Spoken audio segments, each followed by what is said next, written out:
Anda. Kita mulai dengan berita pertama. Tindak pidana pencemaran nama baik Maureen Vivian Abdul Muthalib divonis 9 bulan. Abdul Muthalib Tuasikal alias Oben divonis 9 bulan penjara dalam perkara pencemaran nama baik lewat media sosial. Tuasikal diproses karena dilapor anggota DPRD Maluku, Maureen Vivian, atas postingan terdakwa di Facebook yang mengandung unsur pencemaran nama baik. Dalam pembacaan amar putusan, majelis hakim menyatakan bahwa perbuatan terdakwa secara sah dan meyakinkan bersalah, sebagaimana diatur dan diancam dalam pasal 45 ayat 4, junto pasal 27A, Undang-Undang Republik Indonesia Nomor 1 Tahun 2024, tentang perubahan kedua atas Undang-Undang RI Nomor 11 Tahun 2008 tentang informasi dan transaksi elektronik, junto pasal 64 ayat 1 KUHP.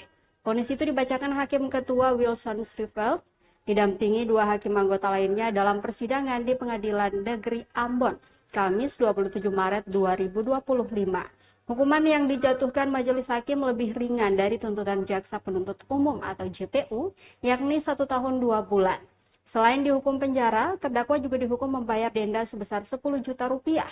Dengan ketentuan apabila denda tersebut tidak dibayar, maka diganti dengan pidana penjara selama 2 bulan.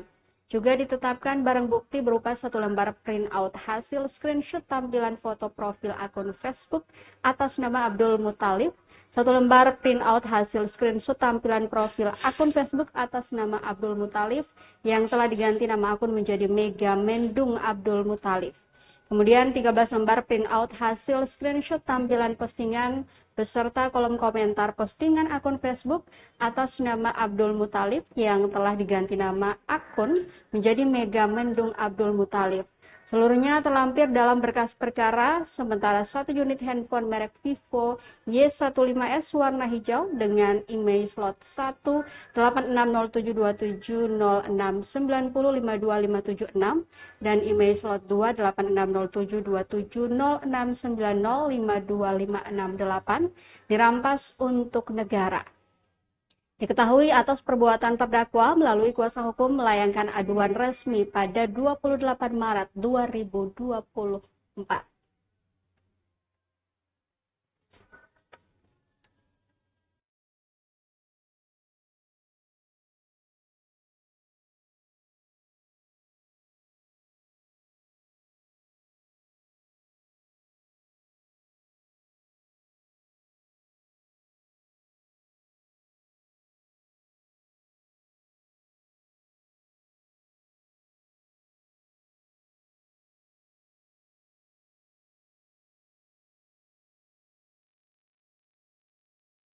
Kita ke informasi lain, Tribuners. Lapak dekat pantai Wailola tak ditempati, warga sebut pemerintah hanya cari keuntungan proyek.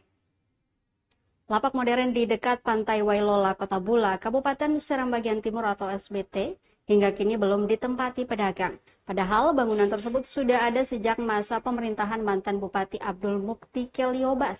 Pantauan tribunambon.com, Jumat 20 Maret 2025, tampak kondisi bangunan cukup memprihatinkan, penuh coretan di dinding hingga sampah yang berserakan di seantero ruangan.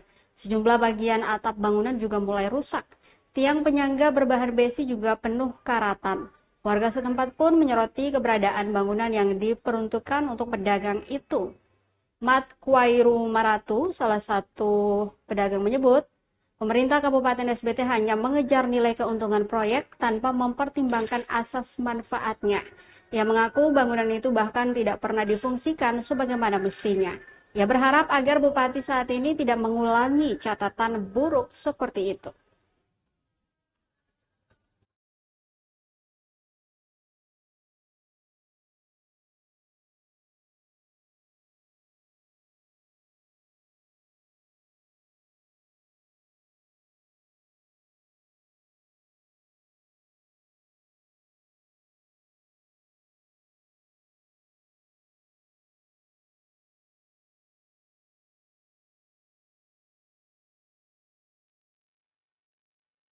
Tak lagi difungsikan, Terminal Gumumai Bula rusak dan terbengkalai.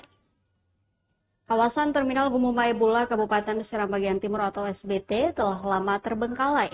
Pantauan tribunambon.com Jumat 28 Maret 2025, tampak kawasan tersebut sudah ditumbuhi rumput liar setinggi lebih dari 1 meter. Halte penumpang yang disediakan juga telah rusak, sebagian atapnya bahkan terlepas. Begitupun dengan tempat duduk. Tak ada kendaraan umum yang terparkir di kawasan itu, meski beberapa lajur kendaraan telah disediakan. Aktivitas masyarakat juga tampak sepi walau menjelang Hari Raya Idul Fitri 1446 Hijriah. Pak Haji Rahim, 64 tahun, salah satu warga mengaku cemas sebab pemerintah setempat terkesan membiarkan terminal tak terurus. Padahal menurutnya kawasan tersebut mesti jadi tempat perputaran ekonomi di kabupaten bertajuk Itawotu Nusa ini. Dia yang setiap hari menghabiskan waktu di area itu untuk berjualan telah menerima kenyataan itu meski tak mendapat keuntungan. Ia berharap dengan slogan gerak cepat oleh pemerintah yang baru, kawasan terminal juga bisa diperhatikan.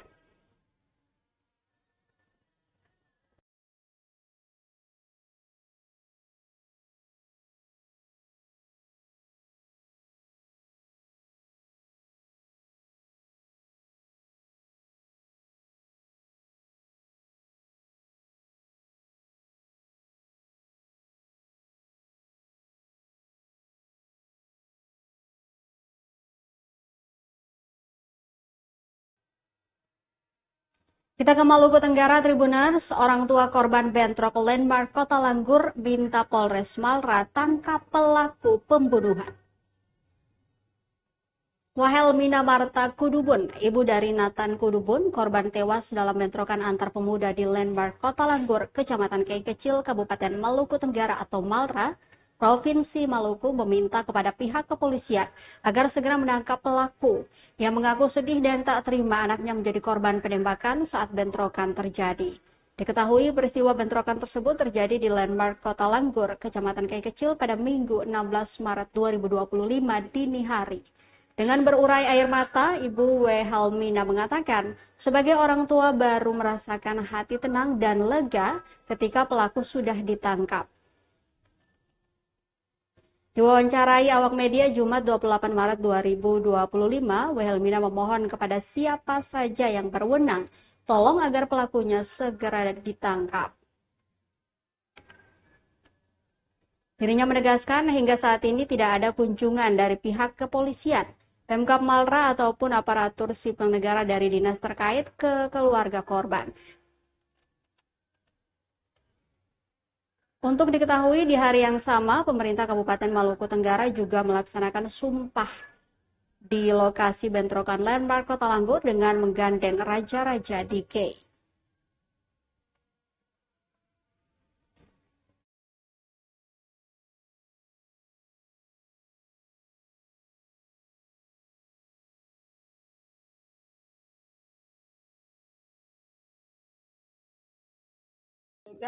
Tapi kalau sudah begini-begini terus, tetap saya tidak, sebagai orang tua tidak rasa damai, tidak rasa senang. Jadi tolong kepada pihak kepolisian atau apa saja, tolong kami minta tolong dan mengharapkan pelaku harus ditangkapkan. Kalau pelaku tidak ditangkapkan, ada yang teman-teman lain. Tolong tangkap supaya bisa semua itu terungkap. Kalau mengharap pelaku saja kapan? Saya minta kepada Pak Kapolres tolong selesaikan masalah ini cepat. Karena kita punya anak bukan binatang untuk mau tembak kita pakai senjata tabung. Tolong. Tolong, saya minta tolong supaya saya pada masalah. Nata dan diri tolong. Karena kita punya anak bukan binatang. Kalau tembak pakai senjata tabung. Kalau masalah ini tidak tuntas seperti apa. Tolong, saya mengharapkan itu.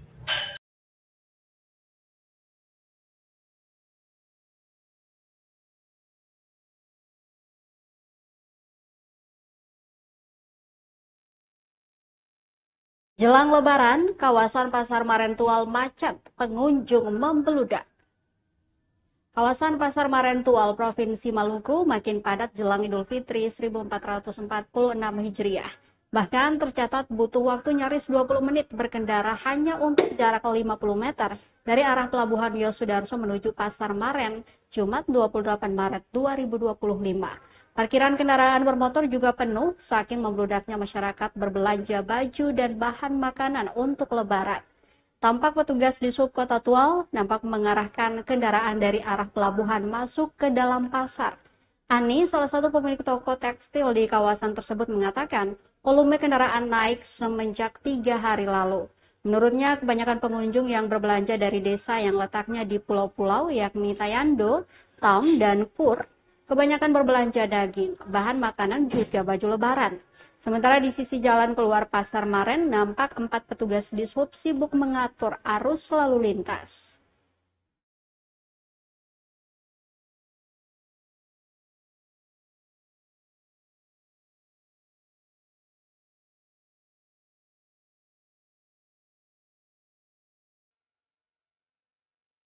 Kita ke berita terakhir, Tribuners. Harga cabai rawit di Tual melonjak menjelang Lebaran, tembus Rp180.000 per kilo. Harga cabai rawit di Kota Tual, Provinsi Maluku mengalami lonjakan signifikan menjelang Lebaran Idul Fitri 2025. Berdasarkan pantauan tribunambon.com di Pasar Maren Kota Tual pada Sabtu 29 Maret 2025, harga cabai rawit kini mencapai Rp180.000 per kilo. Meningkat signifikan dari harga sebelumnya Rp150.000 per kilo. Untuk cabai keriting juga dibanderol mahal, yakni Rp150 per kilo, naik dari harga sebelumnya yang hanya Rp80.000. Sedangkan tomat apel masih dijual di angka Rp30.000 per kilo. Sementara untuk komoditas bawang merah berada di angka Rp60.000 per kilo, naik dari harga sebelumnya Rp50.000 per kilo. Bawang putih masih di harga Rp50.000 per kilo, sedangkan untuk sayur kol dijual Rp50.000 per kilo, naik dari harga sebelumnya Rp20.000 per kilo. Wortel Rp40.000 per kilo, kentang Rp35.000 per kilo, naik dari harga sebelumnya Rp30.000 per kilo. Buncis Rp35.000 per kilo, naik dari harga sebelumnya Rp30.000 per kilo. Salah seorang pedagang, Dewi, menjelaskan bahwa kenaikan harga cabai rawit disebabkan oleh tingginya permintaan, sementara stok yang tersedia terbatas. Dewi menambahkan bahwa kondisi ini sudah berlangsung selama hampir 1 pekan. Menurutnya, saat ini pembeli terbanyak masih didominasi oleh masyarakat yang tinggalnya di kampung-kampung.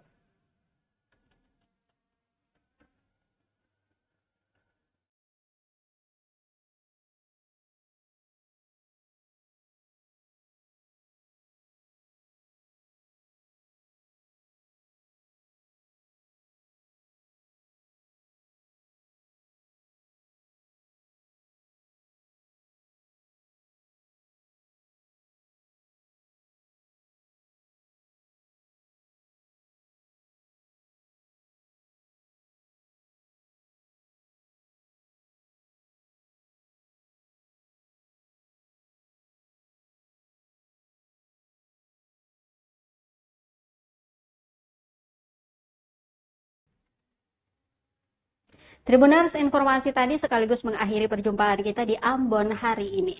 Saya Putri Utami mewakili seluruh kru yang bertugas mengucapkan terima kasih atas kebersamaan Anda. Selamat sore, sampai jumpa dan amato.